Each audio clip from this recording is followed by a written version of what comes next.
Hi there, you're listening to the Conversations with Uncle Kevin podcast. This is a podcast that inspires dreamers to pursue their passions and inspire their journeys. My name is Kevin Masundiri, and I'm best known for my YouTube channel, Uncle Kevin Reacts. In this podcast, I sit down with achievers, overachievers, and doers to talk about their process, lessons they've learned, and how to make an impact. Welcome, guys, back to the podcast. See, I don't really know how to do these introductions every time, but anyway, if you're listening, you are used to it. Today, I'm joined by Keyosha. I don't really know how to say your last name. Keyosha Waugh. Waugh, like Waugh? Waugh. My name is Waugh. Japanese. Keyosha? Yeah. I thought that was American. Mm-mm. What does it mean? Key in the ocean. Key in the ocean. Yeah. And that's Japanese. That sounds English. Keyosha. It's like something black people would do. Well, my mom did do it, so nobody stopped her. Yeah, like typical. Like, oh, let's come up with a name. Wow. So how you feel about your name? So far, I like it. I mean, at first, I was like trying to change it because obviously people couldn't pronounce it, spell it, remember it. And then I started enforcing it, and now I love it. Have you gone to the ocean for your name? Yes, I have. But I haven't found a key yet. So Have you thrown a key yet? Oh, soon. That's my plan. I'm trying to keep the oceans clean though, but before you do that, and hopefully you get to swim with sharks. And What? yeah, that's being the key in the We were ocean. You're friends. unlocking it. No, I'm not swimming with sharks. I like my life. They won't eat you. Are you sure? Just make sure you're not the only one in the water at the time. Writing my death sentence. Or you can swim with dolphins. That's better. But I'm told dolphins are wild than sharks here. No, they're really nice. They'll Train bring you around, and yeah, I'm gonna go to Marineland. See, those are domesticated, but not the wild ones. So I've seen some weird shit on the internet. Like, okay. Yeah, people do crazy stuff. Dolphins. So what's up? How are you today? Good, and yourself? I'm good. I'm hot. It's hot. Yeah, it's hot Which is good or bad? in these streets. I mean, it's good. You prefer the heat, 100%. not the winter? No. Vancouver winter, that is, not Canada winter. Rain. We're not even a part of Canada because it just rains. And I don't like the rain. It's gray. The sun doesn't even make an appearance. Days are short. Summer's my jam. Oh, really? So what's the plans for this summer? I got to hit the beaches. I got to go biking. And I want to go kayaking. What else? I don't know. What else could I do in the summer? Bungee jumping. Okay, that's too far. I'm going to stay on the ground. That's Come what on. I want to do. Can do some skydiving, you know. Live a Whistler. little. Yeah, we need to see you out there. I am only 31. I don't have a bucket list. Yeah, we have to leave to tell the story. Like, I'll be like, yeah, she was in my podcast and then she decided to jump out of a plane. But, you know, at least we know her story. Before she died. Yeah. No, you don't die. You just, you know, be in the hospital for a minute. Just explain to people your decisions, life decisions. Hike. What about hiking? You going hiking? I did. I went hiking on the trail beside Grouse in the beginning of spring. All right. And I already did that, so I'm not going to do that anymore. That Why was not? good. It was a lot of work. Well, So you should, but that's what like people do in Vancouver though. yeah, Every of the weekend. and let them do it, right? Let you, them. not them. You. Every other mountain, like. Okay, Grouse. I'm just gonna assume it's this way, so Yes. you have to go that way now. Because I was told BC is bigger than. Did you know? Like it's bigger than the UK. Oh, really? Yeah. I didn't know that. It's like 4 times the size of the UK, That's amazing. and it was We what? win again. Yeah, it was twice the size of Germany and France combined. So you have a People lot. thought this was the UK, but it wasn't. Oh. British Columbia. Don't get. There was a guy was like, I don't understand what's British and Colombian about British Columbia. Yeah, like, have you ever been to Colombia? Nope. It's very not British. Really? It's You've been? very Spanish. Yeah. And you don't really see a lot of Spanish people out here. Mm-mm. They're there. I'm not saying you're not there. Don't come for me. But, but they're there. All right. Okay. So any plans for the weekend? Oh my God. I work out now on Saturdays with like a little group. Okay. So I'm trying to get my body right. We work out on a beach. No, in a park near a beach.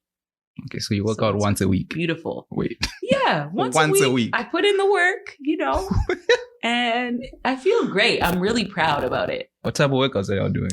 So there's like a constant thing, like it's like constant movement. Mm-hmm. And so you're like doing squats and like running on the spot and like kind of do these, like, I don't know what they're called. You go down and then you like, I think they're like suicides or something.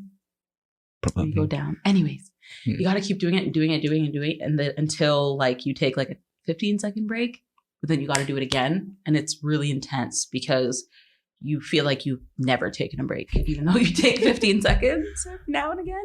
It gets you sweating because it's out in the sun. And then afterwards, it just feels like your like cardio is on point. You can climb stairs. You can go hiking, go for a walk on flatlands and stuff. Yeah, it feels good. Oh yeah, it feels good. Once a week though, you should do it like every day. Yeah, Saturdays. Should do it and every then Sundays day. I lay low and I get ready for the week. I'm kind of boring, but no workouts. I'm very driven. Oh. So if someone else walk up to you and be like, "Tell me your story," what would you tell them? What's your story? Usually if somebody approached me like that, I'd be nervous. So I would just be like, I'm 5'3.5", but I say I'm 5'4" because people don't use nickels anymore. And my name's Keyosha. Oh, yeah? I'm from Toronto.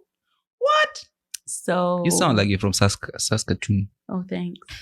Yeah, I'm from Toronto. I keep trying to pronounce the O because apparently Toronto people don't do that. Toronto. Yeah. And yeah, I don't know. I moved here like just under 10 years ago. Ooh, so you grew up with Drake? Nah, bro. I only met him once. He was really nice though. Oh yeah? He was like, "Hey, how are you?" And I was like, so very kind. You're like, yo, what's up, man? What's popping? You want my signature, bro? Should have been like that. Asked. Yeah, like, you want a picture? What do you want from me? Yeah, you want a picture? Nah, you ain't on my level, bro. Get on my level. Relax. Okay, you moved from Toronto. Why did you move? Oh my God. When I got here, It was 13 degrees outside. I left Toronto at negative 40 degrees. Negative 40. Like when I'm telling you, I was pulling my suitcase through snow and wearing a winter parka. I'm not exaggerating. Mm-hmm. And then when I got off the plane, it was too hot for a winter coat in January. So it was supposed to be a 2-week trip. And I've been here since 2014. You're like, I ain't going. I ain't going nowhere. I'm not living. This is where I live now. Wow. You pulled, what's that? The meme? Wolf of Wall Street meme. Yes. I'm not living. Nah, I'm not leaving. Nah, I ain't going. Never look back. And how you found BC outside the weather? Oh my God. It's pretty laid back. Everybody's super chill. It's kind of weird. You show up places like 5 to 10 minutes early and then they're like a minute late and you're like, what the hell? Like I would have lost my job in the East Coast. It's nice though, because people are more, I feel like just easy to gel with, you know? Yeah. Yeah. Well, I don't really know people in Toronto, but yeah. Yeah. Sound good. So how was it like growing up in Toronto though? It was all right. It's kind of hardcore, but people are real. Like, you know, they're straightforward. Oh yeah? Like they'll look you in your face and tell you like they don't like you if they don't like you. They're not going to pretend like, oh, yay. And then behind your back be like, you know what, that person sucks. In Toronto, they'll look you in their face and they'll be like, you know what, I don't like you. You know? And it's good because it gives you that honesty, that thick skin, that confidence to either know when someone likes you or they don't. It's nice to grow up in the East Coast. I don't think I want to be on the other side of being told I don't like you. What's if I do like you? Then you're just going to be like, sorry. It makes you strong. Legit, though. For real? Really. And how you feel? Do you feel people in Vancouver real? They're all right. Well, they're nice. They're nice. Just genuine, like just generally nice, even if they don't like you. Mm-hmm. I mean, they won't tell you if you got spinach in your teeth, but what's good is that they won't kill your vibe either, which I like. It's a vibe. Oh, yeah. West Coast is for sure a vibe. Yeah, I don't think people tell you they don't like you, but No. they'll tell everyone else that they don't like you. In the whole province, they will let everybody know. Like, I don't like, and then you're like, and then by the time you hear it, you're like, you should have said. Like, it's been 8 months. Yeah, like We've been chilling everything. I've been putting in the effort. Like, You know my favorite color, bro. Like, come on. yeah, just tell me. Like, yeah, man, I didn't know how to react. Like, I remember one time we were working and like my boss, he'll tell the whole world like he doesn't like one employee. Oh God. And then he comes, he's like, yeah, your friend, man. Like, bro, talk to him. What do you want me to do? Who am I? Yeah, what am I? If I tell him, he's like, you're jealous. I'm like, bro, the manager doesn't like you. Talk to him. And then it's like, I'm like, okay, this is BC. I'll join in. Mm-hmm. Like, if you're straightforward, people will think you're weird. Like, Oh yeah, they kind of get hurt feelings. Yeah, So like- you got to tone it back a notch. You can't just be like, "Hey, yo, your fly's down." You know what I mean? You got to just be like, "How are you today?" And the person's like, "Good. How are you?" Yeah, like, what's up? And then you're like, "Oh, your fly's down." "Oh, no worries. That's all they say is no worries all day. And the whole day they're thinking, oh shit. Like, how did you see it? What were you looking for?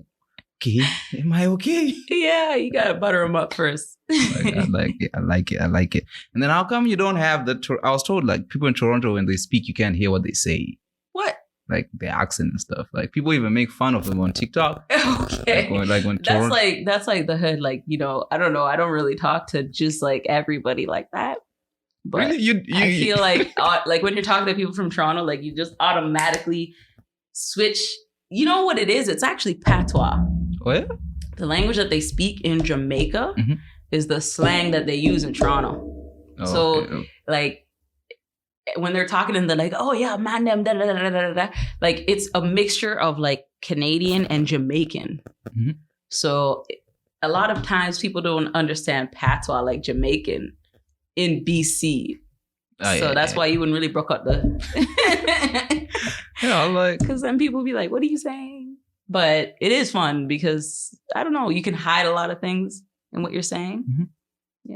I was like, because when I see people on TikTok making fun of them, I'm like, yo, but I met people from Toronto.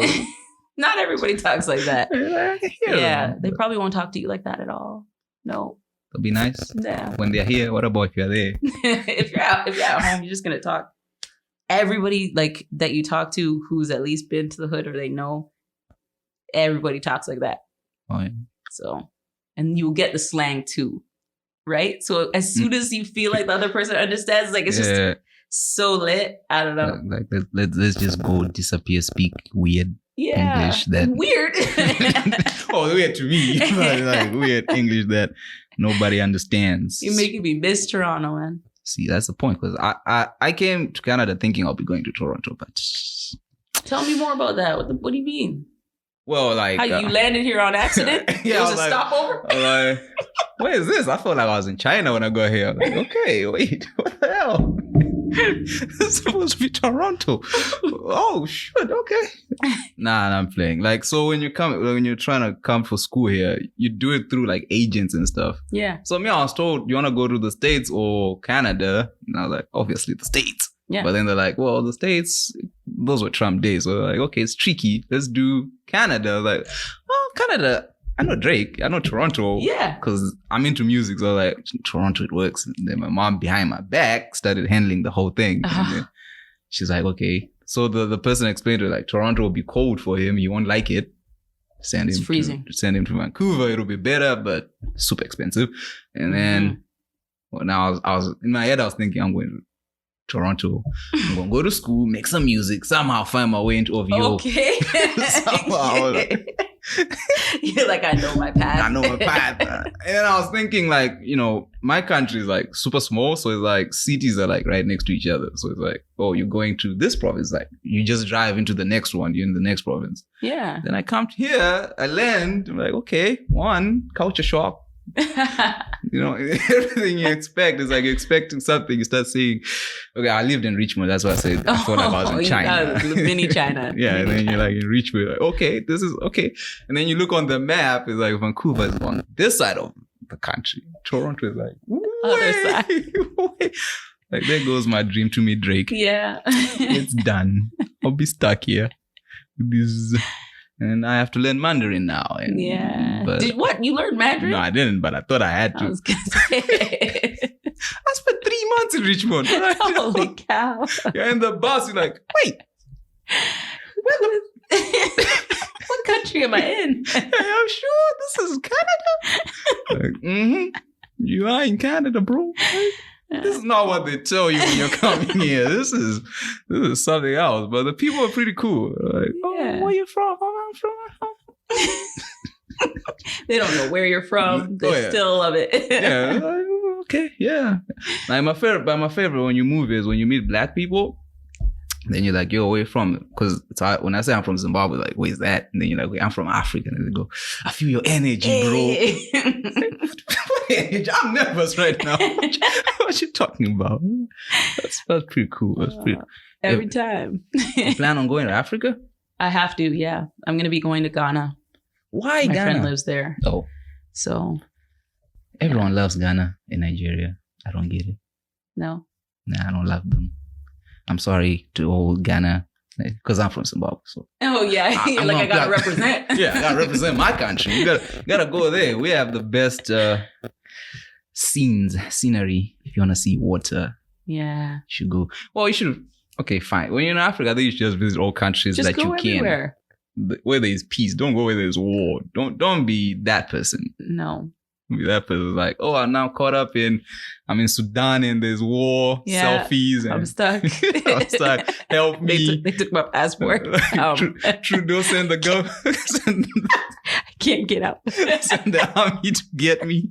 Like, do something. It's Google, fam. This stuff is online, bro. What you doing? Like, I'm from there. I'm doing my thing. All right. I saw you on set. Are you planning on being an actress? I already am. I started commercial acting in May 2019. Yeah.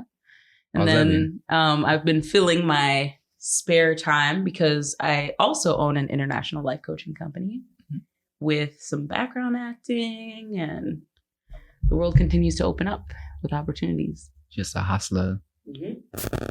After that dollar, or is it just you're satisfied when you're working? Trust me, you got to keep busy, right? Yeah. Send out that energy and gratitude, and everything comes back. Pure abundance. So keep your hustle on. You're an actress. How's that? When did you get in? Like, did you do school for acting and then got into it, or you were just walking? Nope. I was just walking down the street. And in all honesty, I was actually looking for a daycare out here. And in Ontario, what you do when you want something is called pounding the pavement. So you actually go outside and you go to these places, you look people in their eye, you shake their hand and be like, I want a job, or I want my daughter to go to school here, or I want to go to school here, whatever. So I was doing that, but they don't do that out here. They do like online applications and things like that. Anyway, long story short, I met another mom and we were connected. Our kids were connected. And eventually she was like, Black is in. You should get into acting. And I was like, that's racist. Because she was white. But she wasn't lying, And so I was like, I'm going to try it. And when I started, like within the first 2 days of signing up, I was booked like crazy. So nobody hates money. And now I'm out here in these streets, hustle on. Straight up. And combined with life coaching, it's pretty fun because it's a good creative outlet to make sure that you tap into yourself and, pull on emotions or process emotions. Like it's so good. It's awesome. And then let's talk about life coaching. How did you get into that? So what's crazy is I was a life coach naturally. Like I was coaching people in my family, friend circle, just in life naturally. And then somebody told me that you could make money off what you're doing, like that advice, coming up with plans for people, checking in, holding people accountable. So I took a course back in 2014 and I started working as a coach.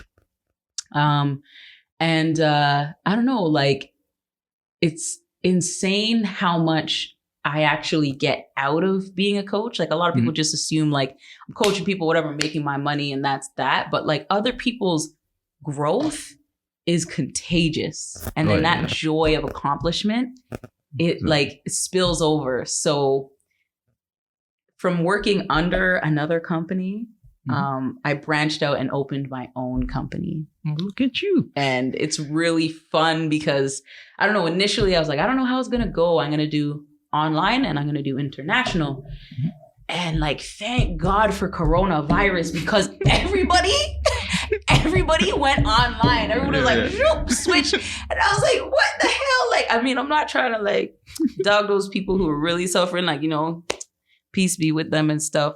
But the money started rolling. People like influx of clients, crazy. More people wanting to tap into who they are, figure out what their real goals are, work on themselves.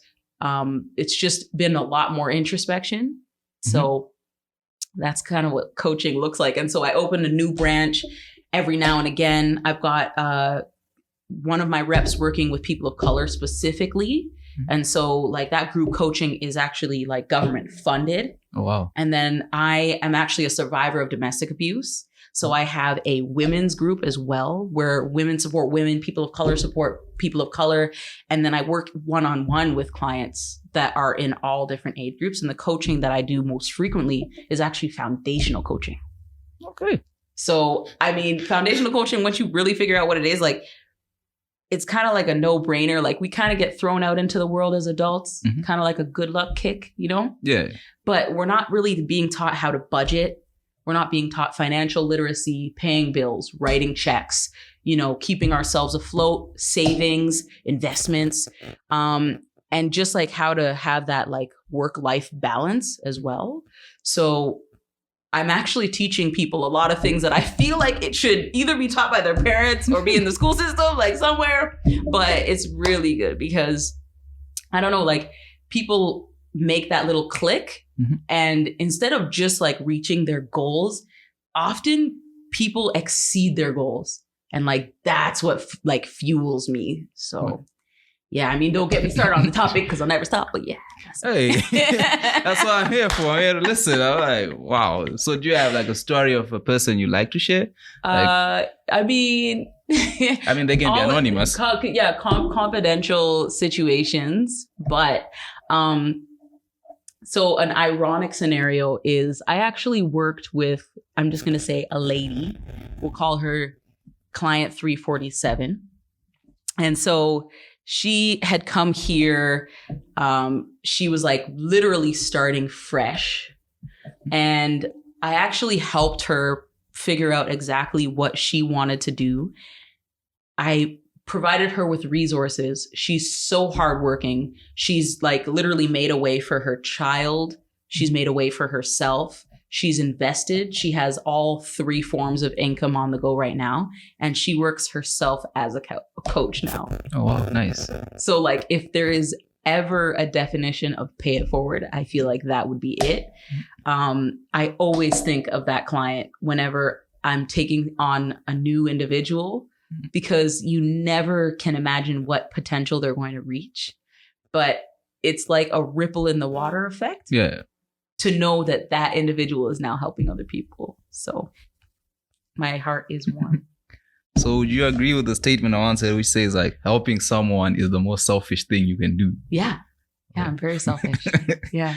Because they're like I'm like stealing their joy. They're like joyous. I'm like, me too. yeah. I did that.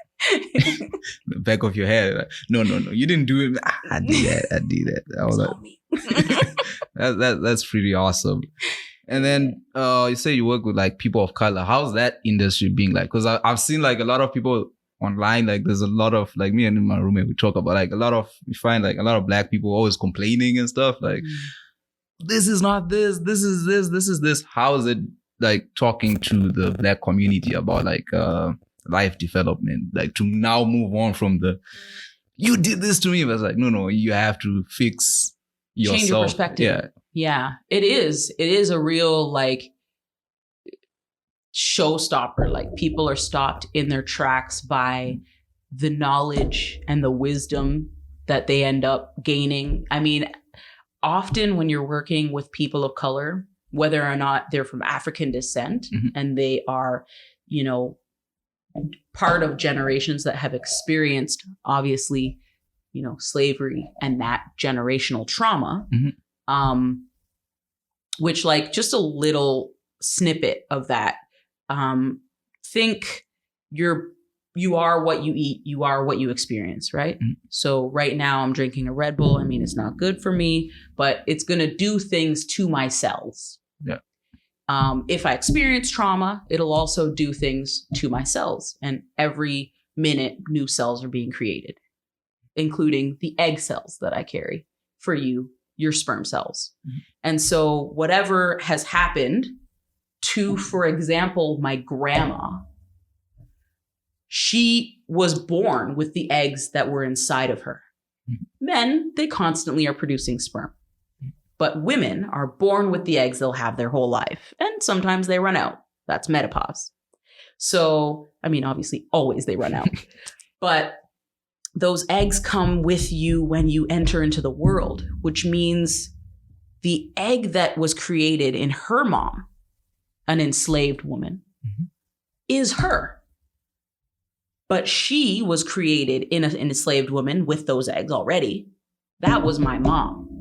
Mm-hmm. And so that trauma existed already in the cells created to form my mom. When she was born, she already had those eggs. And one of those eggs was obviously me.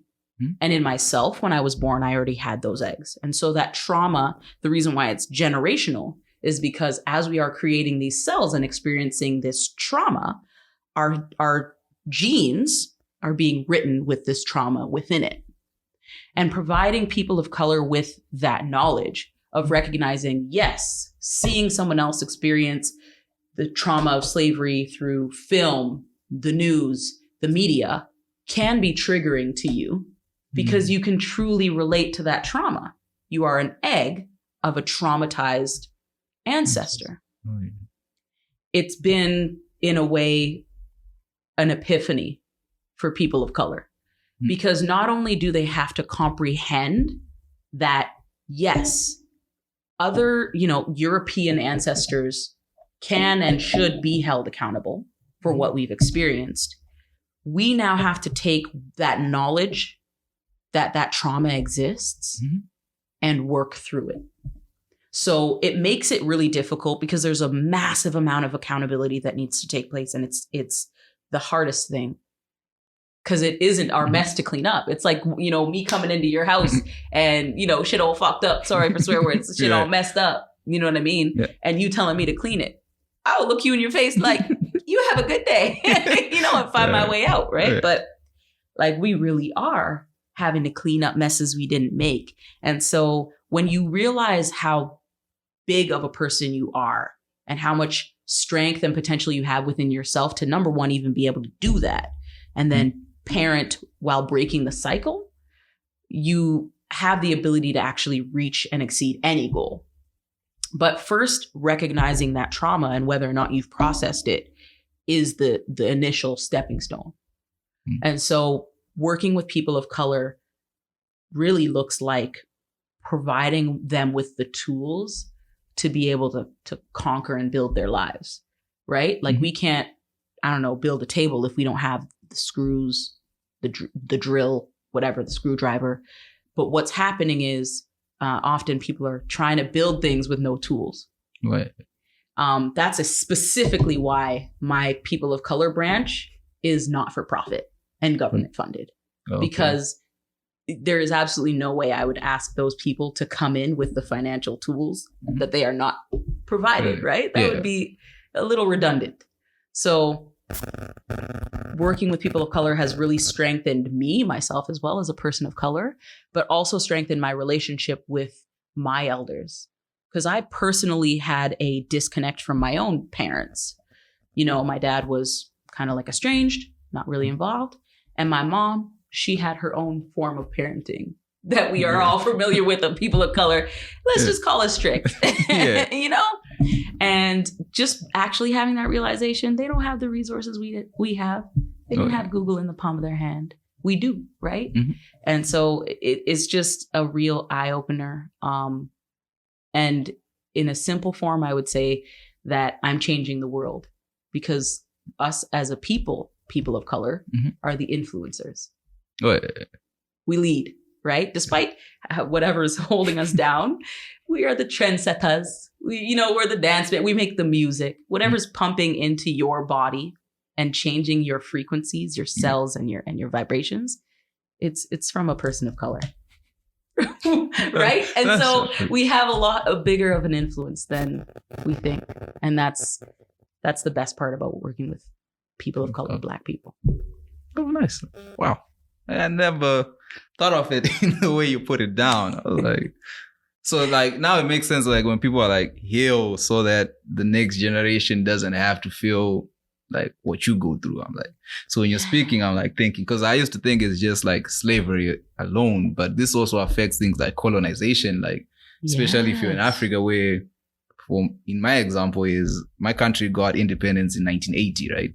Wow. So that means my mom was born under colonization. See? And then as I come through, obviously everything that affected her, in a way, it will affect me because her mindset is between still being colonized and being free and not having that understanding of, okay. Which are polar opposites. Yeah. And then here you have this kid who's just a free kid, like whatever. Like, free. What is this kid doing? Yeah. Like, and then for you as a kid, you're like, when she's trying to hold you down, like, yo, from colonize, you can't move that way because like what they'll do is they'll be like, you can only, let's say, live in Vancouver. You cannot go to Richmond. Mm-hmm. So that's when under colonization. But then when you're free, your son just wakes up going, oh, I'm going to Richmond now. Like, wherever I want. They'll beat you up. Like, no, we're free. Yeah. But then for them, it's like, no, so I guess that's where that strict parenting then comes in, where they're like, don't go. If you go, you're not my son or whatever. You're like, no. And so I think what is the craziest part about it is the wording that you use. For example, they'll beat you up. Oh, yeah. The craziest part about it is they're not beating you because they hate you. Mm-hmm. That's truly what they would do to try to save you. So they're thinking Richmond is unsafe. Oh, yeah. So I'm going to beat my kid to keep him from being beat up in Richmond. Yeah, it's like, but either way, you get beat up. Yeah, it's like, so it's kind of like we're really making changes, generational changes in the mentality and the perspective, because yes, having structure is very important for growing children as well as people. Mm-hmm. But that abuse seems to be like the tipping point for our mental stability and our wellness, right? So I love that you mentioned that because these parents aren't beating their kids because they hate them. Go ahead. They're thinking that they're keeping them safe by reinforcing this strict parenting. Spare the rod, spare the child, I would say. Yes, like, exactly. That is a Bible quote that I know through and through. It's crazy how like for Black, I'm always telling my roommate, I'm like, yo, it's crazy how like you can grow up in Africa, but as long as you meet another Black person, like our experiences are pretty much the same. Yeah, like somehow we're all connected. Because you're like, man, I don't think they went through that. Like, I did, bro. Seriously, like the food tastes good, but the whoopings hurt. That's a fact. And they stop you. And I was reading somewhere where they're like, because like in Zimbabwe where I'm from, they don't believe in mental health or nope. No, they're like, bro, my mom didn't believe in mental health. Yeah. She was like, mental health. But then someone was like, you know how it is, they're like, you want to know how much you have, is it anxiety? They're like, when you're cleaning your dishes, right? When you leave a spot, that fear that you have, that's mental health issues. Because when you're a kid, if that happens. And your parent sees it afterwards. Yeah, it's like there's a whooping that comes with it. So you might say this is a Western problem, but trust me. This is a global issue. Yeah, this is a global issue. And it's like, oh, snap. Whew. It's like, I feel like, I don't know, like as Black people now, we have to like, again, it's like we solved one problem, right? Yeah. Oh yeah, y'all solved this, but your head now, like, switch it around. Now go seek help. And people are like, because I like how people are like go to therapy. But me, I don't understand therapy. I think it's more of coaching we need than that's what it is. Therapy. And to be honest, the aspect of therapy that's most useful is the counseling. And so there's a counseling aspect to being a life coach. Oh, okay.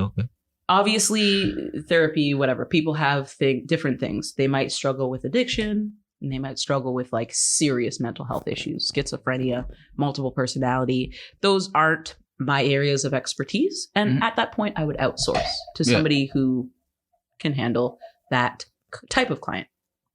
It's not discrimination. It's just knowing your limits and playing within it, you know? Yeah. But it's basically like if you have counseling, then you actually have the ability to reflect on your own emotions. Often as a counselor, when you're speaking to me about your problems, I'm listening and I'm paraphrasing.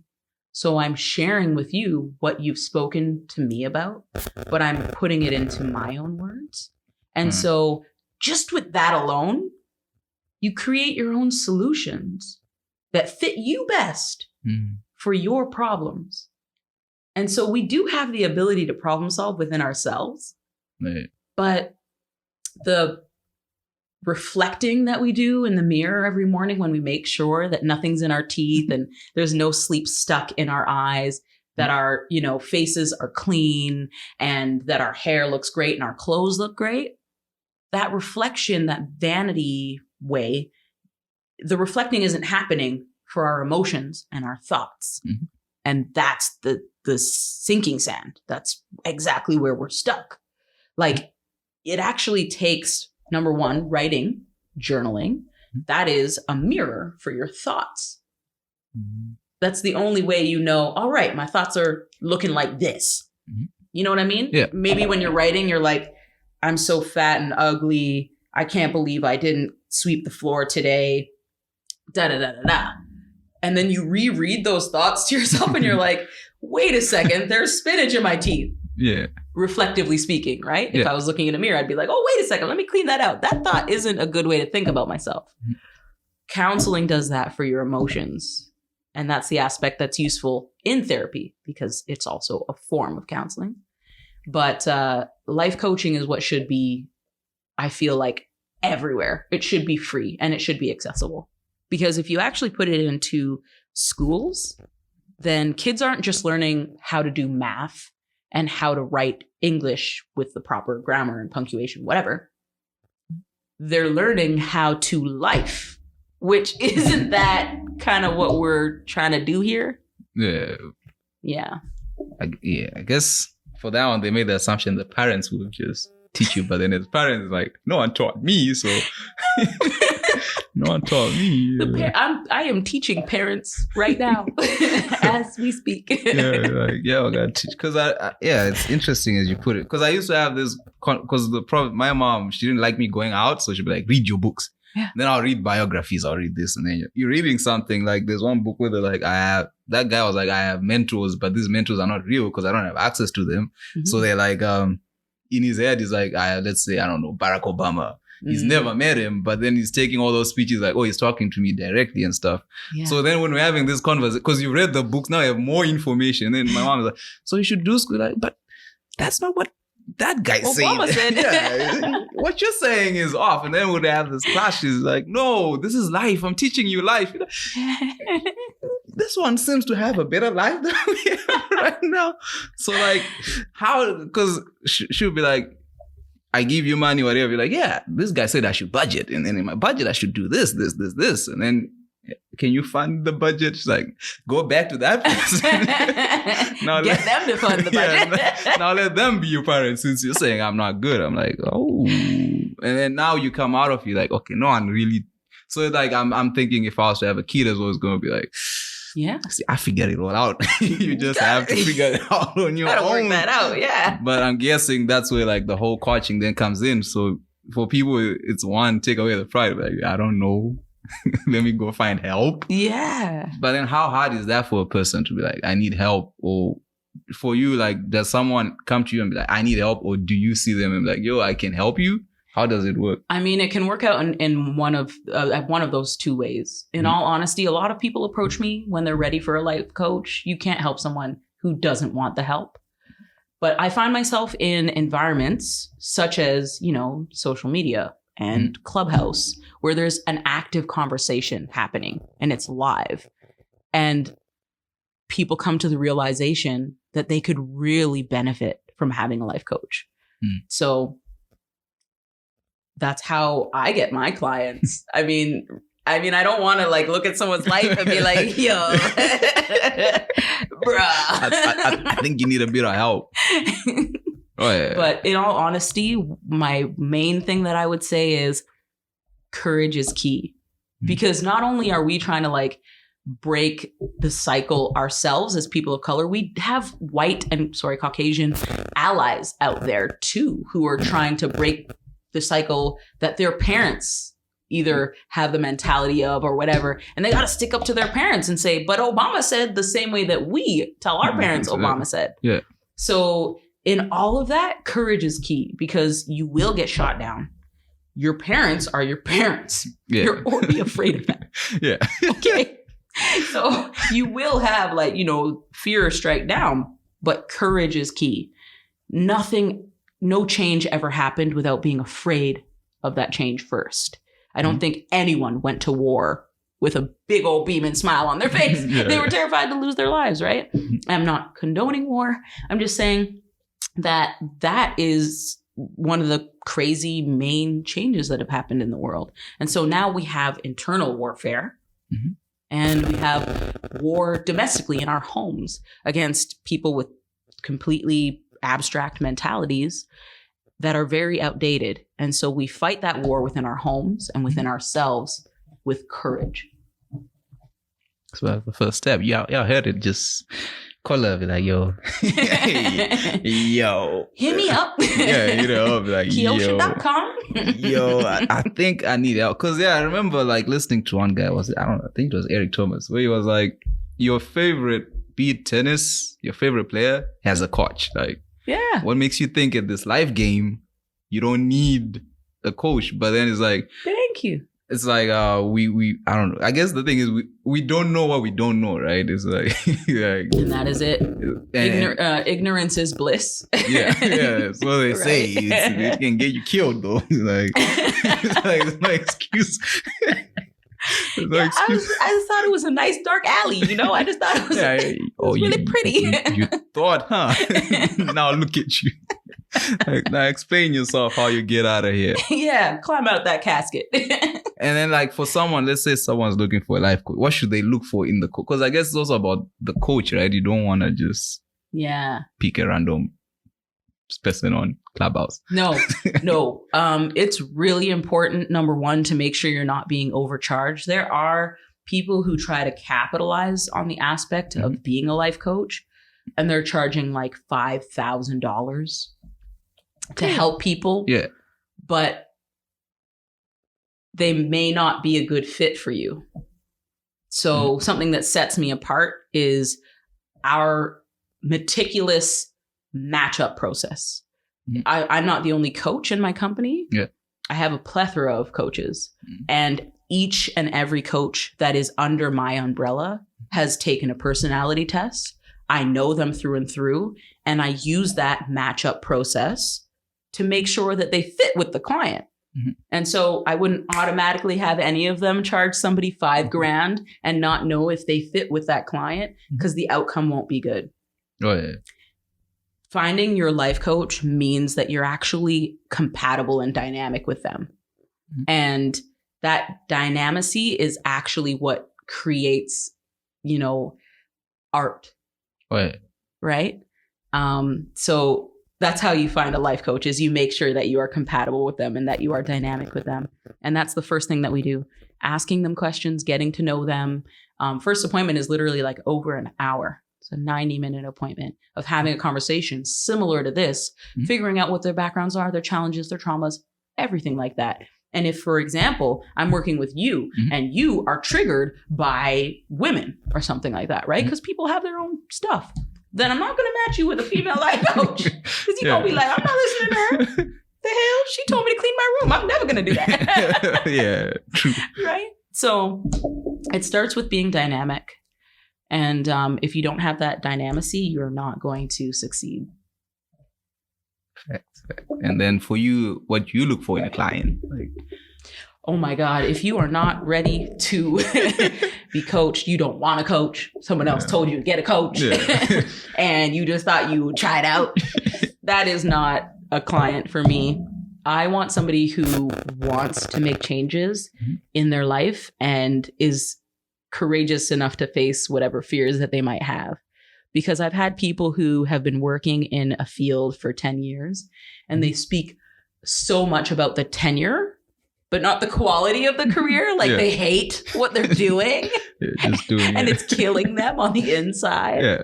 And I've actually had to have really challenging conversations where I advise them to find out what their actual calling is or to make that life change and quit that career.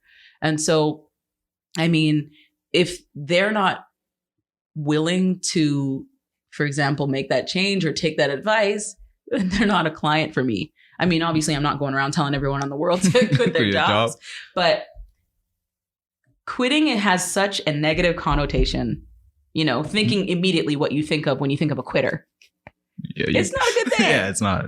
But there is a positive aspect to, again, knowing your limit and playing within it. And if you've reached an impasse where you do not fit with what your life looks like, it's up to you to make that change, no matter how scary it is. And so I work with people who are not afraid to make changes in their life. And it's like coaching a athlete, like you said, right? Yeah. If somebody's not making the right steps on the football field and I give them that advice and they're afraid to change their footing, I'd be like, good luck, bro. Call me when you got a broken ankle. Like, nah, coach. Nah. But I've been doing these same steps for 10 I've been doing years. this. Well, that's why the other team's winning. Like, this worked 5 years ago. Thank you. We gotta switch it up.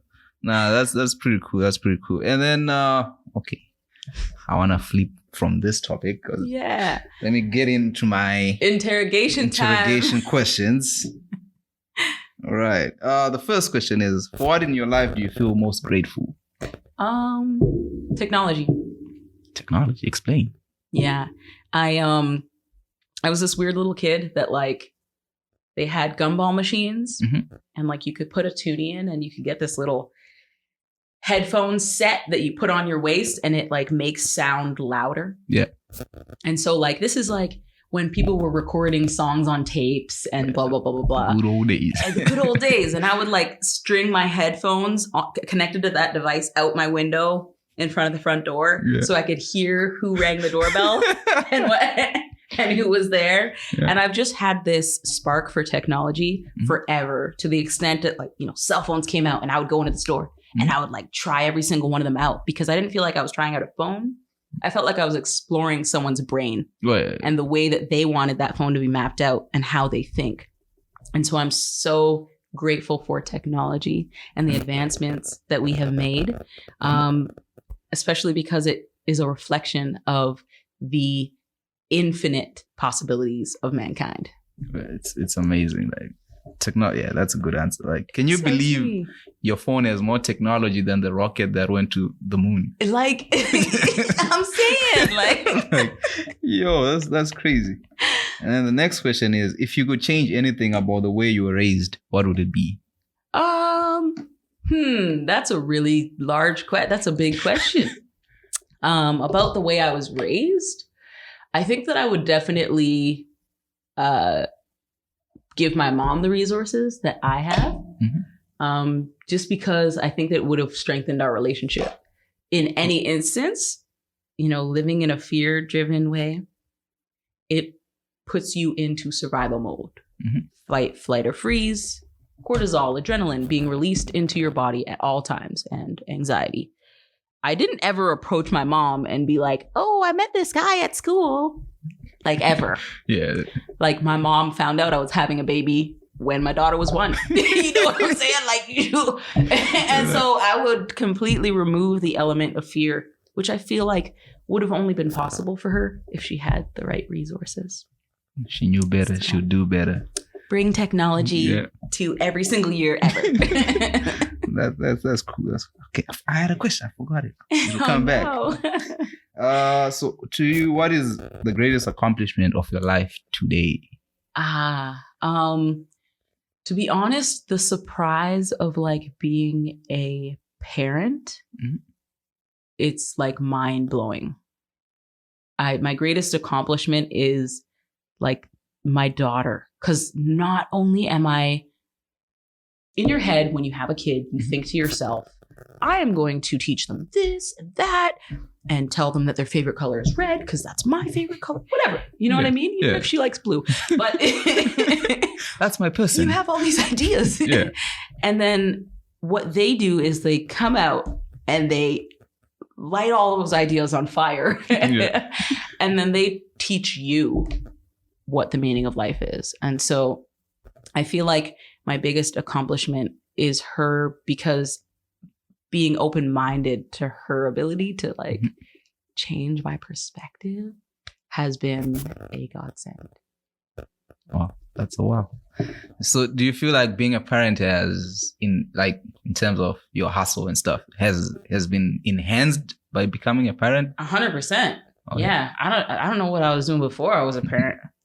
It's weird, but maybe just going to work and sleeping or something. Yeah. But now like my brain is really on. I am woke, present, and I experience prosperity. Oh yeah. I don't think that would happen if I was just in autopilot mode, which is exactly what was happening without a kid. Yeah. Like, you know, they'll point things out to you that like you didn't even realize was there. And so, yeah, my life is like, I am a better person because I have the ability to stop and appreciate the little things, which adds joy to my life, which is insane because I decided to name my daughter Leisha. I thought it was a pretty name. And then I looked up the meaning, and the meaning is actually joy. Oh, wow. I was like, okay. In Latin, though. Okay. All right. Key in the ocean and joy. Look at you. See, you should go and have some joy in the ocean and swim with the sharks. No! Oh my God. You always trying to kill me. What? I'm just, live to tell your story, all right? Like, Okay. yo, baby, your mama loves you, but I don't know. One day she decided to do some weird stuff, and it is what it is. But yeah, I mean, technology will bring you back. Oh, yeah?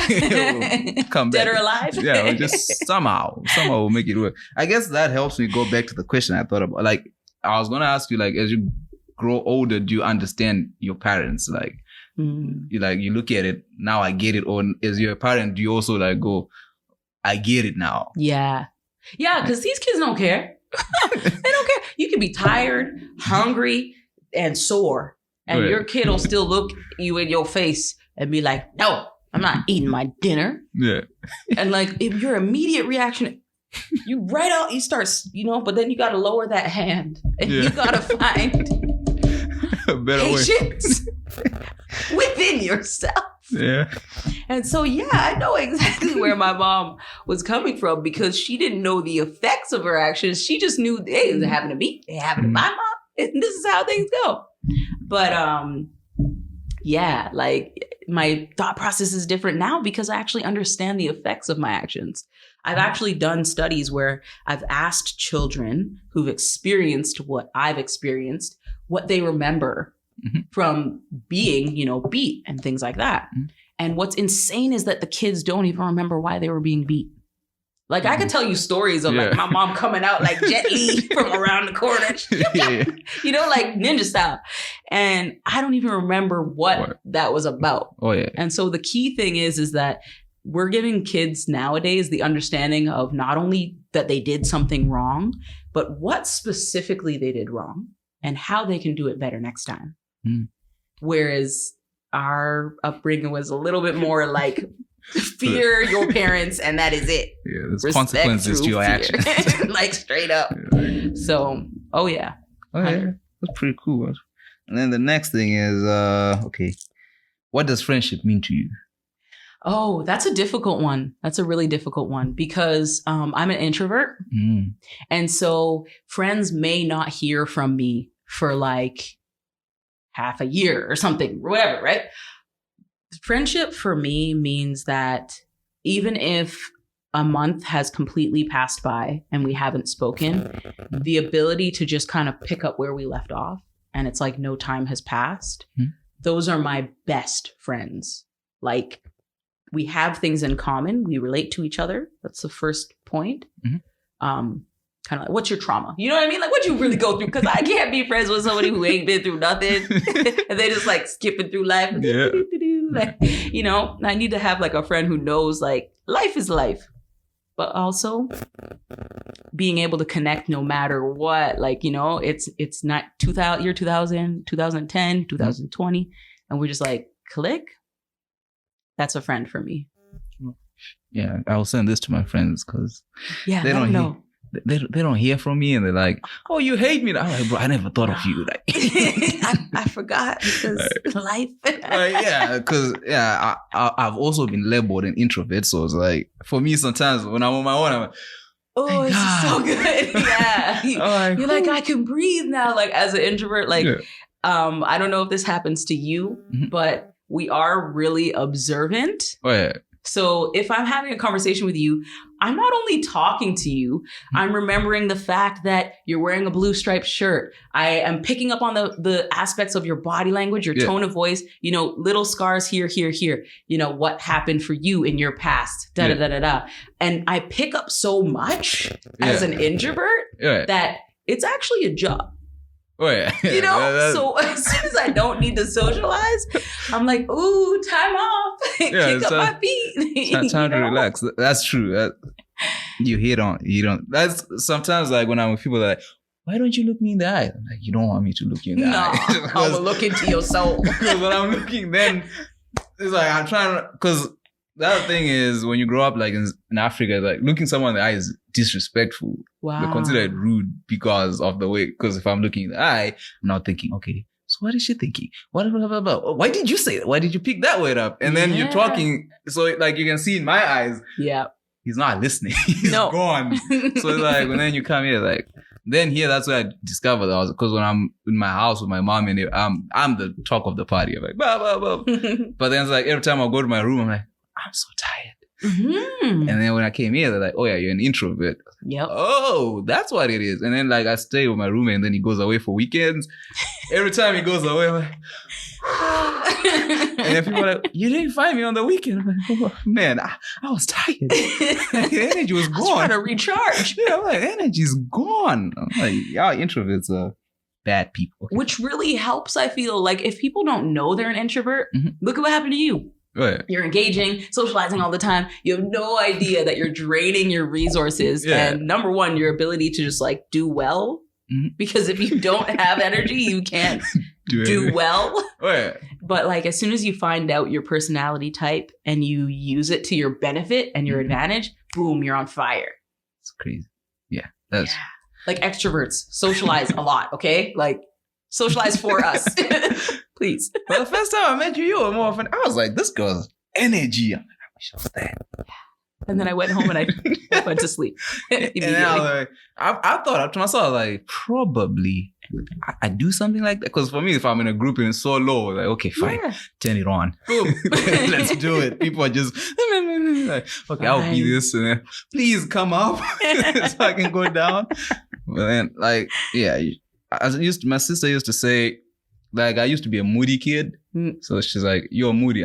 Then I'm like, no, I wasn't moody just because I'd spent the whole day in class with kids and I was the clown of the class. And then now it's like, I don't feel like and talking. being the class clown is hard. Yeah. Like, bro, I gotta come up with jokes on the spot. I ain't getting paid. I still gotta do my schoolwork. Yeah, I still gotta do. It's like when the teacher walks up, I was like, are you gonna throw a comment, bro? Like, damn, man.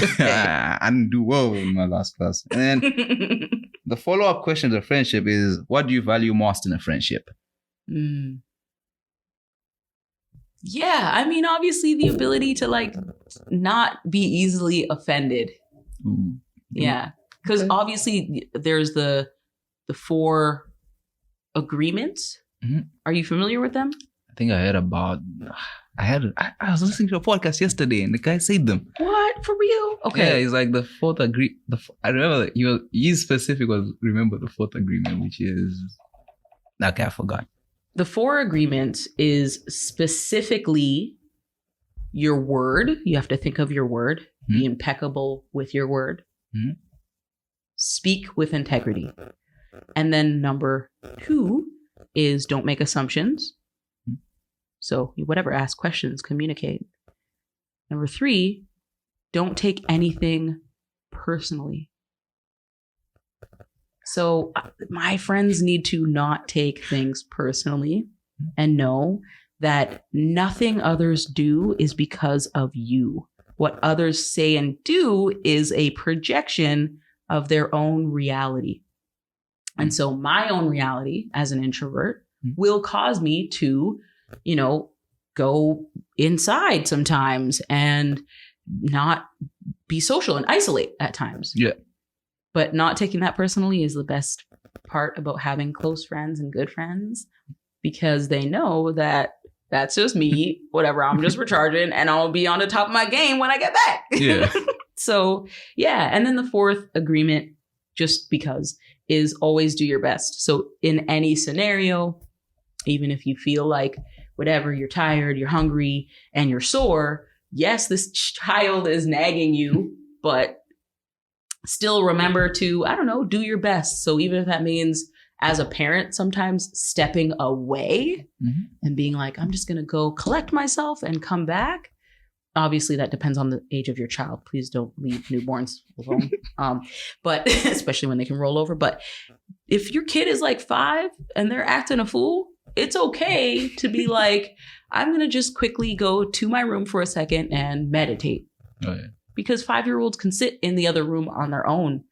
Instead of snapping on them, yelling or hitting them, or throwing a device in front of them like an iPad, allowing them to still be present and you to be present, but to do so separately and then come back to each other is a better form of waxing and waning, which is the natural way of the world, right? Mushrooms wax and wane. The moon waxes and wanes. The ocean tide waxes and wanes. All right. So that's life, right? Oh, yeah. True. Wow. What a wow. What a wow. You just go deeper. This was supposed to be. Sorry. The only thing I value is honesty. You thought it was light? Yeah, I was like, she's going, This is heavy. Yeah. My thing is, I've always been like my friend. The thing I value, I guess it's on the foot. It's like honesty, because number one thing is, for me, I try to be truthful so that I don't remember what I said. And then I keep going. But then if you say something, I don't forget. So if you're like, I like blue. And then the next time out, you're talking somewhere like, I like red. I'm like, wait. Last time you said you liked blue. But then I don't want to be that guy. No, like, but you're an introvert. So the worst part is that you're not just thinking, last time they said they liked blue. You're like, last time when we were sitting at that table on that podcast with the plants on the TV stand and the gray walls, you said you like blue. So now we at Starbucks, we got a whole different scenery. You changing reality for me. Like, the fuck? Like, what's going on with you? Bro, you okay? Because the gray walls reminded me that you like blue. Yeah. What's going on? Like, and they're like, yo. It's like the Matrix. They're like, yo. And it's like, I'm there. Like, I'm back at the moment. Like, I can see it. I can hear you. In a whole other realm by that point. Like, what did you just...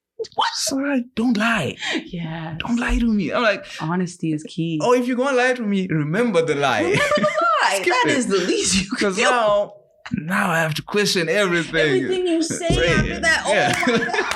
I was just talking about this with a friend. Like, literally, like, one lie for me is so bad because I remember everything the person says, what they were wearing at the time, where we were, the tone of voice, the words that were in that sentence, right? And so then when they like, the lie gets exposed, after that, they could tell me they like food. And I'm going to be like, nigga, you lie. Yeah. You like food. Yeah. Like, last I can't time. trust you. You lied. Like, last time. I thought you also said you didn't like blue. You didn't like food. Who knows with you? Yeah. Like, I'm being honest, bro. Like, I had a friend who was like, I'll make... that guy just lies, basically. But then with him, he hasn't lied to me. It's like he tells me something. He tells you something. He tells a third person something. Oh, yeah. I've known one of those. And then he forgets his own stories. God. Yeah. Like, bro, she and I are no longer friends. Like, that's hard. I'm like, bro, just stick to your whatever. Like, whatever you tell me, going that way. You switch it. I'm like, man. That's exactly what it is. It's like a direction. Yeah. Like, okay, that's what honesty is. It's a direction.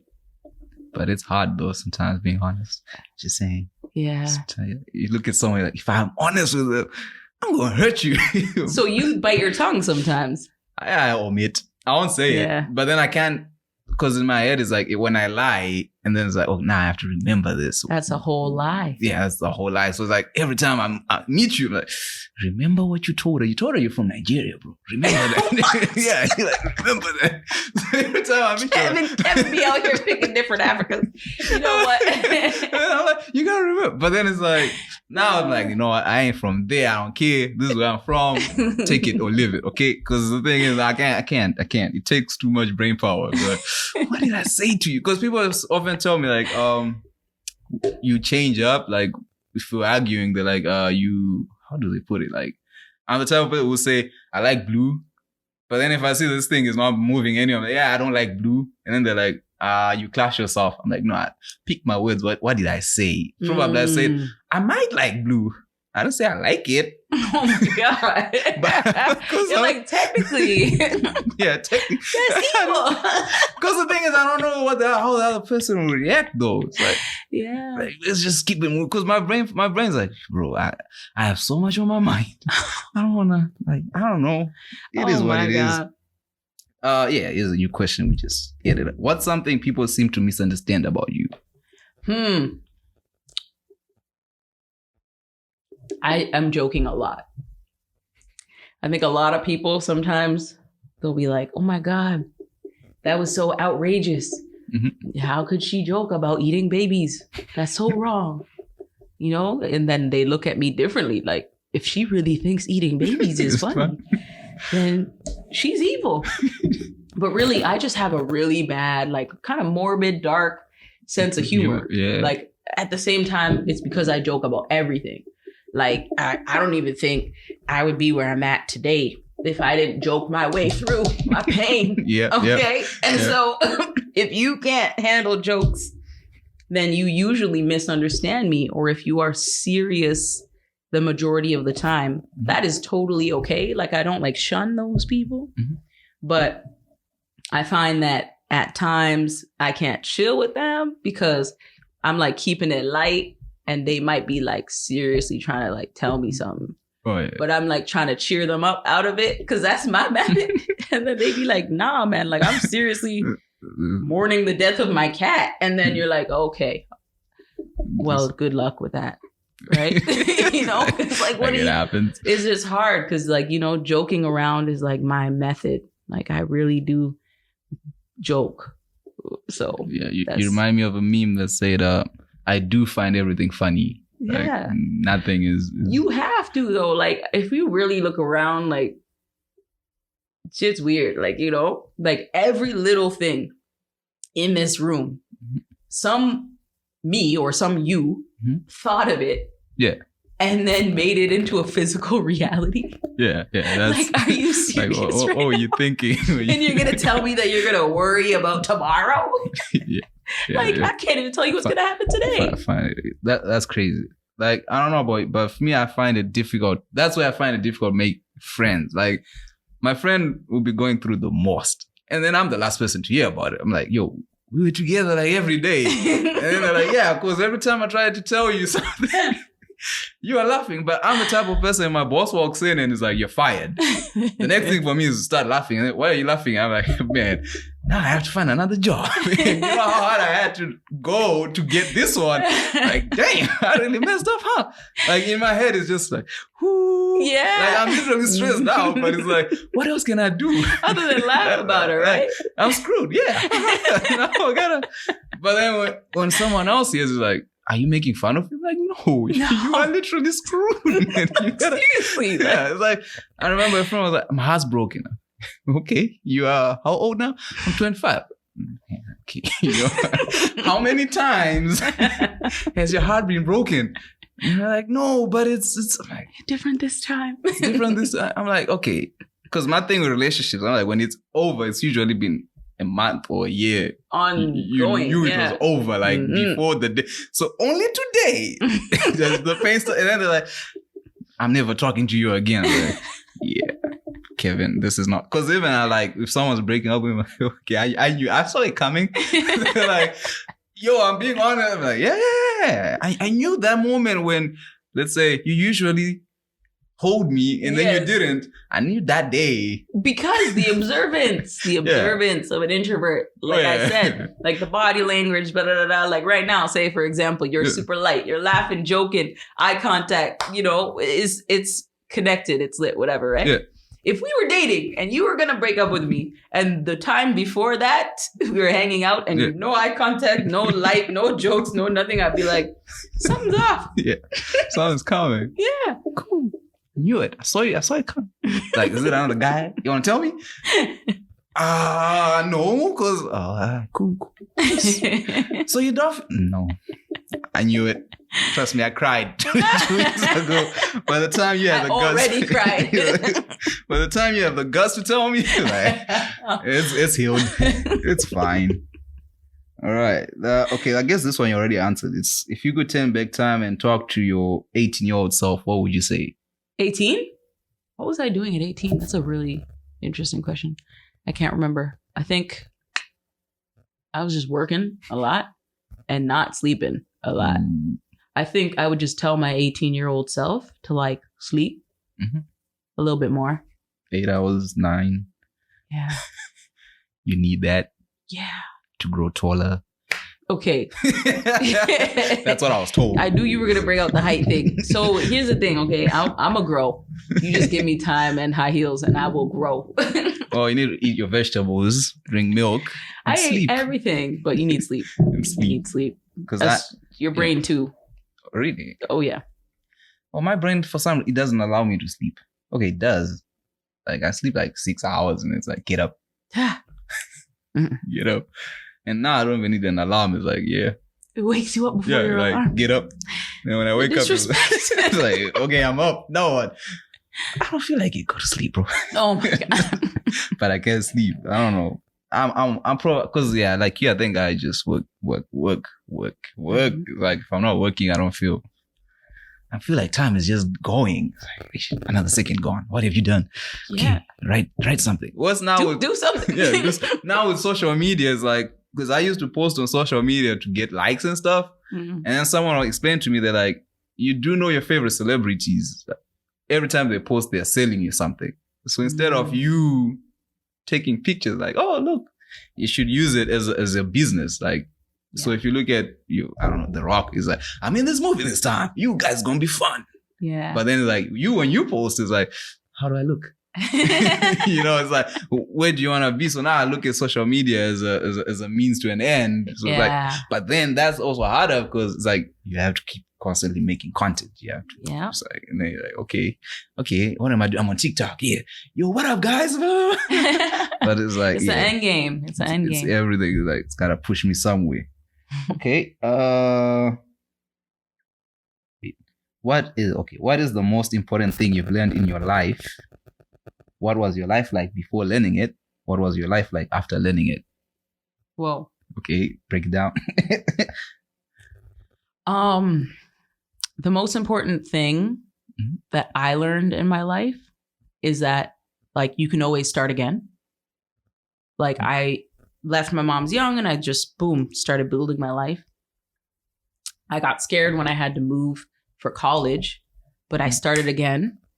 And then the biggest change was like leaving my partner of like 10 years and trying to start again from that, but in a new province, but also while being pregnant and not knowing, but also like not knowing anybody or having any money. Yeah. And having to like quit my job and da da da. Like it was pretty intense, but I rebuilt from that. And so I learned a really massive lesson that you can always start again. And usually when you do things again, they're even better than the first time. Like, I think all of us are afraid to lose what we had. I worked so hard for so long to get such and such a thing or have things in a certain way. But then like the lesson of knowing that you can restart and make things better, that's like been my biggest lesson, because even now, portions of the home that I'm building, I make changes.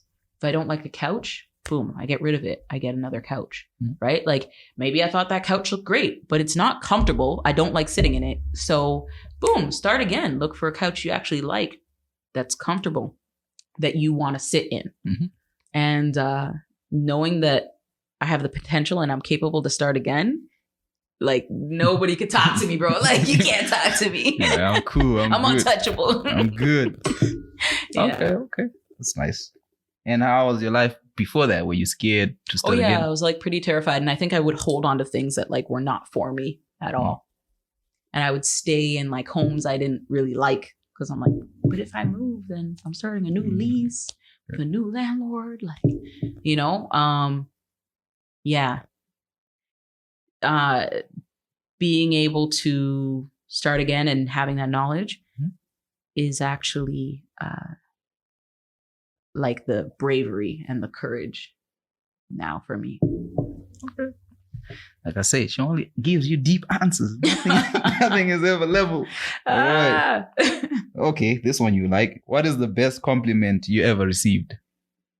The best compliment I ever received was when somebody told me that my mind is beautiful. Yeah, because I was born drop dead gorgeous. Like I'm telling you right now. Oh yeah. I tried to step out into the world. People were telling my mom to keep a shotgun at the door because the boys would be after me and da da da. It was like this old saying, keep a shotgun at the door, you know? Yeah. Oh yeah. And so people would say, oh, you're so pretty, or you're so cute, or you're so beautiful. And so I got into this like repetitive tone of being like, thank you, thank you, thank you. Same octave. Same tone every time. And then somebody said to me after having a conversation with them, your mind is so beautiful. And I was like, where did that come from? Yeah, it definitely made me want to like share my mind a little more. Because as an introvert, sometimes you really do absorb a lot and you are observant. But you don't really give out a lot of yourself. Yeah. You just keep yourself to yourself. Yeah. And the more that you feel comfortable, it just allows you to have better, stronger connections. And I feel like my connections are stronger now because I share my mind. Because it's beautiful and people should know. Share your beautiful mind. Okay. Yeah. I'm going to steal that compliment. Oh my God. You're like, I'm going to find me a wife. Yeah, I'm like, what's up? Your mind's beautiful. What have I you done? haven't spoken to me, boy. Oh, sorry. I thought, you know, it's a thing people say. Okay. And then what is your biggest failure and what did you learn from it? Oh God. I've had some failures. That's a really hard question. I don't know. I think valuing materialistic things was my failure. Like I said, being able to understand like the changes and that they're okay and that I can do well with them. My biggest failures are like investing into or obsessing over materialistic things prior to becoming a mom, because so much of my life was lost in it. And now I don't even have any of the same things. Oh. So. Yeah. Well, I wanted to ask you, like, I made something for Kobe Bryant and he was talking and it's like, failure doesn't exist. No, just lessons. Yeah, he was like, failure, it's his words is like, failure is a figment of your imagination. And then the reporter is like, yo, Kobe, but when you play a game and it's 110 and your team has 96 points, you lost. He's like, yes, I lost, but we didn't fail. We only failed to win, but then it's only failure if I don't learn from that game. And then he's like, now you have to go back and look at the tape, see what you did wrong, and then go into the next game and improve. And then he's like, the only time you fail is if, let's say, I don't win any championships, I don't do anything. And then from there, I just quit.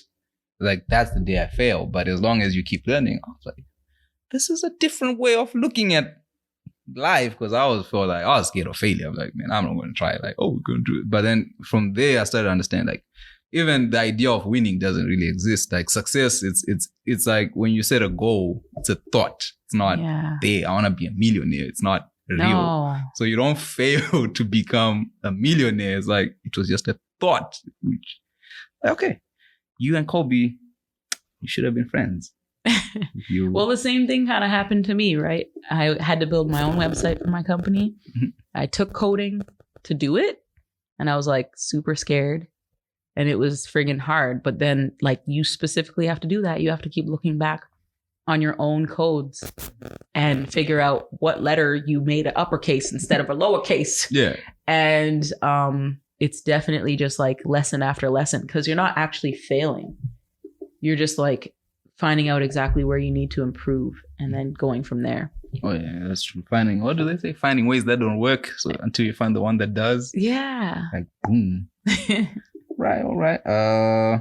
What advice would you give someone wanting to pursue a career same to you? What? But then you have a lot. So pick one.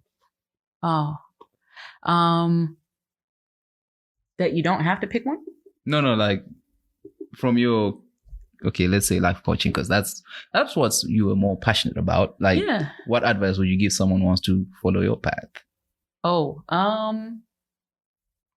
just make sure it's the thing for you. How do you know? You have to know yourself. Like, honestly, people previously have had like a lot of laughter and preconceived notions about meditation, isolation, solitude, silence. Like,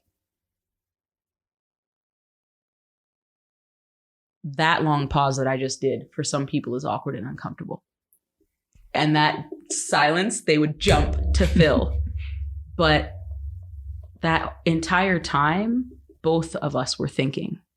And so being able to have and freely have and listen to and be aware of your own thoughts is what you need first. That's the only way that you're going to know what your calling is and what your career is, and make sure that it's for you. So first, spend time with yourself. Because if you literally spend time with yourself and all you want to do is pottery and make plates and bowls and plant pots and things like that, and then you're like, you know what? I should be a life coach. Like, that might not be your calling, bro. Like, like chill. You know, like, that might not be your calling. But also, if you're naturally coaching people and always problem solving and coming up with, you know, not just like little fixes, band-aids or whatever, but long-term fixes, then you probably should be a life coach, because that bird's eye view that you have can actually work. Well, and help people. Yeah. Okay. And then the final. Who are the 3 people who have been the most influential to you? Well, so the first person that's been most influential to me, I would say, was, So actually my daughter's father, because I've known him for like over a decade, had known him for over a decade, really taught me a lot just about like what it means to be myself. Because when you're tied to somebody who dictates, then when you free yourself from that, you actually have to find a new pathway back to yourself. That taught me so much. And then my daughter actually showed me a lot of the way that my brain used to work when I was a child. How optimistic I was, the excitement I had about almost everything, and the gratitude. Like, literally, like, you give her like a box and she's like, thanks, Mom. Like, you know, like, just being grateful. And the third person that's most influenced my life has been myself. Like, I used to kind of discredit a lot of advice that I was hearing come out of my mouth for others, but not taking in. You know those ones? Yeah. And once I started listening to my gut, boom, fireworks. Everything changed. All right. Is there a question that I didn't ask you that you wanted me to ask you? Why I like Spongebob? Well, that was like for the end. So SpongeBob and I met in 1999. I was 9 because I was born on the 0. No. And it was crazy because it was not a kid's show. There's a lot of adults.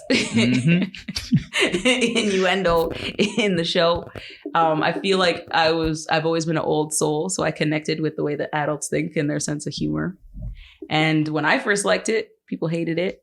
But his, like, what do they call it? The things that they sell? In Spongebob. Just like whatever people sell. Okay. I can't remember if it's called like whatever, like I can't remember the word, but you get it. The physical items that they sell that are SpongeBob branded. Oh, like the merch and stuff. Merch. Thank you. Yeah. Why couldn't I think of the word merch? I was actually thinking in the cartoon. Isn't they used to work for Mr. What? Crab Legs? Yes. Like, what were they selling under there? All the merch always had him smiling. A lot of the rougher, darker places that I've been through, having the merch of a smiling face surround me has straight up grabbed a hold of me and pulled me out of those dark places. And so that's why I like SpongeBob. That's why I like SpongeBob. Okay, I've met a SpongeBob fan. Who's deep? I was like, yeah, some of those jokes. I like how when people start breaking them down, you're like, whoa. Bro. When I was a kid, it would just fly through your head. Exactly. now, holy cow. Okay. Like, what's his name? Like, the starfish was selling starfishes. Like, yeah. It gets dark. Yo. My type of humor. Okay. Okay. Well, I guess to a way I can say I can relate to you in having like dark sense of humor, but how do you relate to people do people get you when you do that? Like when you have a dark sense of humor and then you're talking to like someone who doesn't get it? The majority of people do. A lot of people who are kind of like a more naive or oblivious or serious definitely don't. And how do you handle those? Well, I just kind of like, I gotta either like change the way I joke or become more of an observant listener. Okay. But you adapt and camouflage to the habitat. So that goes without saying. Okay. That's true. I asked that one for myself because I needed it. Because I don't know. I just go deep. I've been making fun of stuff. Like I remember one time, like, you know how the stop sign you just pass through? Mm-hmm. And then I passed a rolling stop. Yeah, a rolling stop. And then there was a car coming. And then my friend, he looks over, he's like, oh my God. I'm like, bro, you could have died. And then I started laughing and it kept going. He's like, oh, I can't believe you right now. I'm like, well, technically you were going to. It would have been you. It would have been you. I'm just on the other side of the car. And he's like, but then I was like, in my head, I started thinking, okay, probably shouldn't say that. That's not what you say soon after. But the trauma. Like it happens. And then my final question, like, any questions for me? Oh, shoot. How long have you been here? 3 years now. I came in 2018. Whoa. I'm a baby. Yeah, you're like an infant. Yeah. I'm still trying to figure it all out and understand it. The ways of this world, which are weird and different. And yeah, people love going to the beach. That's the spot. No, it's a lot of people. It's a lot of people there. Yeah, I like it when I'm like there and there's like 10 other people. But then when you're there, the whole crowd is there. You're like, go home. I will tell you about another beach when we're not obviously doing the podcast. All right. Because then it will become way too popular. But there are beaches that don't have too many people that are beautiful. So yeah, I look forward to those ones because I've been to Kitsila and I was like, okay. But then like I used to go, you know, like waterfront. Yep. I used to go to waterfront and usually I'll be on my own. Yeah. And then I'll just see the water because I love water. It just calms me down. I don't know why, but it does. And then like, and then you see boats. Like, okay, people are crazy. Who decided in the like we're gonna build this thing? Yeah, and make it float out into the ocean and hope for the best. Like, what were you thinking, fam? Like, you have things to do. But yeah, people do it. Any final words for the people? Oh yeah. Tupac said that he doesn't know why his light shines so bright, but everybody has the ability to shine. And it made me think of Coach Carter. Oh, yeah? That we are all capable and we are actually more afraid of our full potential and how great we can be. Mm-hmm. And so that's the I'm gonna leave us on. No, you're gonna leave us on how do people find you? How do we find you, At fam? Keyosha 333. That's me. Why the 333? My aunt's favorite number is 3. Mhm. So after she passed away, I looked up like kind of like the 3s and like all that stuff. And it actually has like a really positive, optimistic signification. It was insane. I even tried to like change my number, and the first number available was like 333. And I was like, what? This is weird. But yeah, that 333 is because of how much it is connected to me. Like I'm an Aries. Oh. If you know the Aries symbol, it's literally a 3, just Ah. on a different angle. Okay. So Okay, makes sense. Oh, the reason I asked was because I don't know if you know Tinashe, the singer. Her next album is called 333. hey, So I'm having a weird time with this number then. chance to rap. 3s are everywhere, man. 333s. All right. That's it. Thank you guys. If you listen until this and you are a fan, hit me up. Peace. See you next week.